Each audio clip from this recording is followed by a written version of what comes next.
안녕하십니까? 이번 시간에는 생화학 및 환경 분석을 위한 3D 프린팅 기술의 최신 동향이라는 리뷰 논문을 중심으로 적층 제조 기술이 분석 과학 분야에서 어떻게 혁신을 이끌고 있는지 심층적으로 살펴보겠습니다. 발표 목차입니다.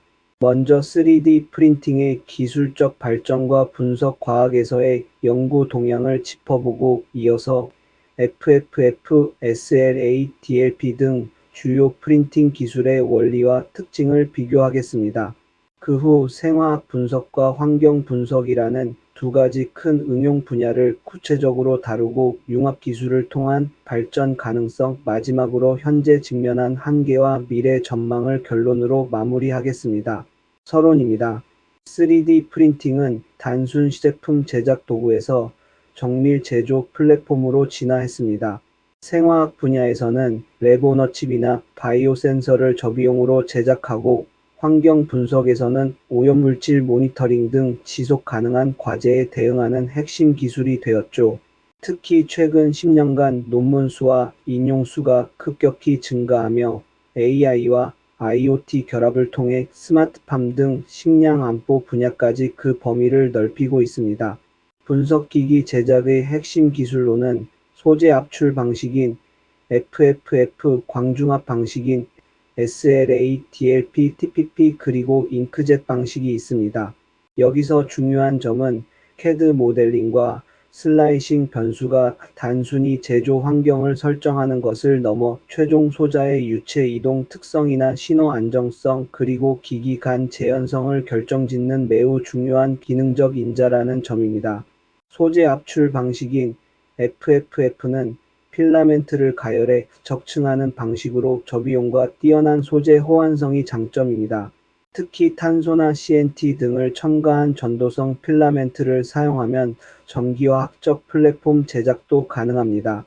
표면 거칠기나 이방성 물성이라는 한계가 있지만 여전히 레보너칩의 초기 시제품 제작에서 가장 대중적인 기술로 활용되고 있습니다.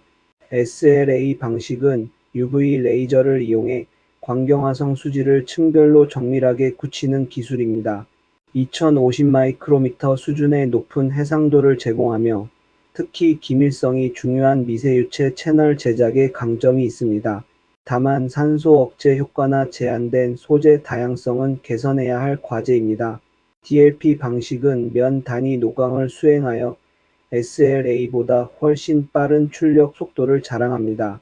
최근에는 클립이나 허프 기술을 통해 층 경계가 없는 최적 프린팅까지 구현하고 있으며 세포 생존율이 높은 바이오잉크와의 결합을 통해 조직공학이나 약물 전달체 연구 분야에서 매우 주목받고 있습니다.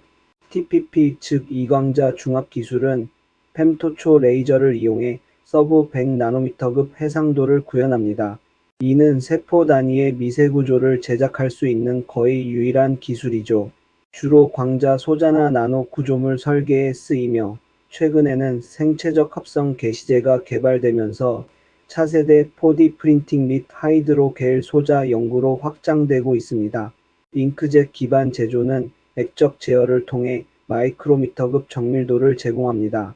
특히 종이 기반 분석 소자인 마이크로패드 제작이나 생체 분자를 특정 위치에 정밀하게 패터닝하는 데 최적화되어 있습니다.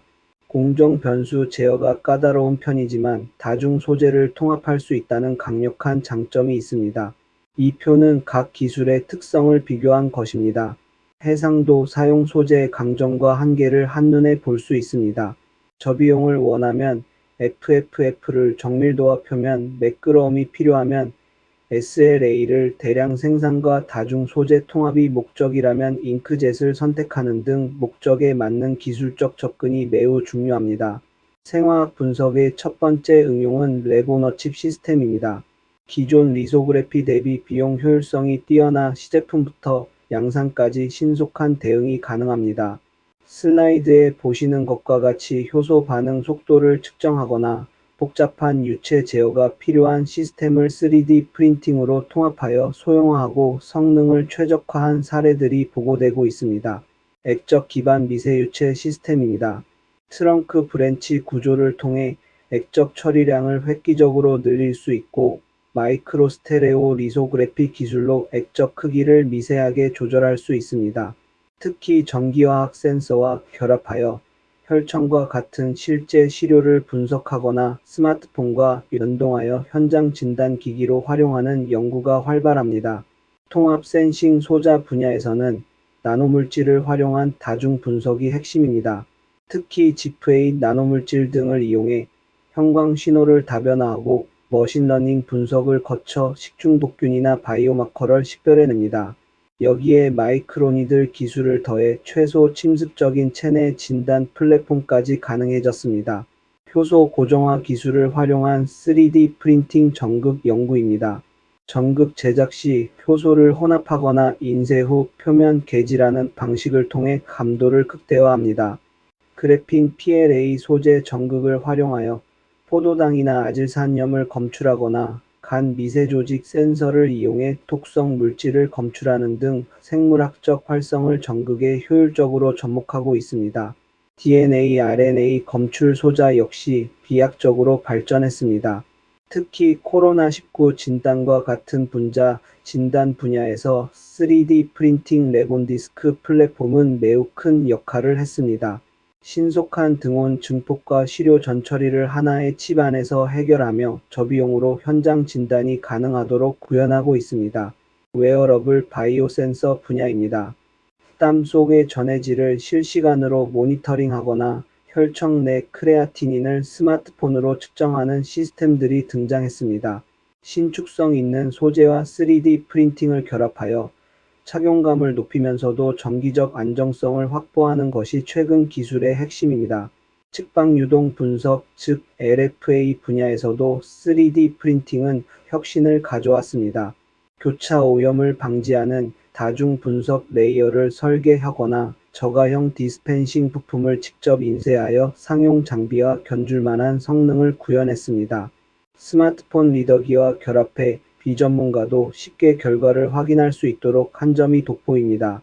환경 분석으로 넘어가 수질 모니터링 사례입니다. 질소 도핑 탄소점을 이용해 환경 호르몬을 검출하거나 자가 추진 미니모터를 이용해 농약을 감시합니다. 무엇보다 현장에서 즉각적인 전처리와 분석이 가능하도록 페이퍼 센서와 3D 프린팅 지지체를 결합한 방식이 주류를 이루고 있습니다. 대기질 모니터링에서는 드론에 탑재할 수 있는 초경량 가스 센서가 눈에 띕니다. 산화고리 암모니아 센서나 미세유체 옵토일렉트로닉 노즈 등을 통해 대기 오염원을 필라멘트별로 구분하거나 미량의 가스를 ppb 단위까지 검출해냅니다. 5,000회 이상의 쿠핌 테스트를 견디는 내구성을 확보한 센서 연구도 주목할 만합니다. 토양 및 농업 분야에서는 IoT 기반의 아그로 툴박스가 대표적입니다. 남극과 같은 극한 환경에서도 활용 가능한 휴대용 센서 플랫폼이나 필터가 일체화되어 전처리 없이도 철 성분을 분석하는 소자 등이 개발되었습니다. 이는 스마트팜이나 토양 오염 조사에 큰 효율을 제공합니다. 융합 기술입니다. 단순히 프린팅만 하는 것이 아니라 나노 소재 코팅을 통한 감도 향상, AI를 이용한 드리프트 보정 그리고 미생물을 직접 캡슐화하는 바이오 프린팅 기술이 결합되고 있습니다. 또한 SLA와 FFF를 혼용하는 하이브리드 제조를 통해 더 정교하고 기능적인 현장 배치형 지능형 센싱 플랫폼으로 진화하고 있습니다. 하지만 극복해야 할 한계도 명확합니다. 소재 자체의 독성이나 잔류 단량체 문제, 표면, 품질의 한계, 그리고 무엇보다 표준화된 국제 가이드라인이 부족합니다. 실험실 수준의 제작을 넘어 산업적인 대량 생산으로 나아가기 위해서는 공정 실패율을 낮추고 재현성을 보장할 수 있는 체계적인 검증 프로토콜이 필수적입니다. 향후 전망입니다. 소재 라이브러리는 더욱 확장될 것이며 AI 기반의 공정 제어를 통해 서브 마이크론 수준의 정밀도를 산업 속도로 구현할 것입니다.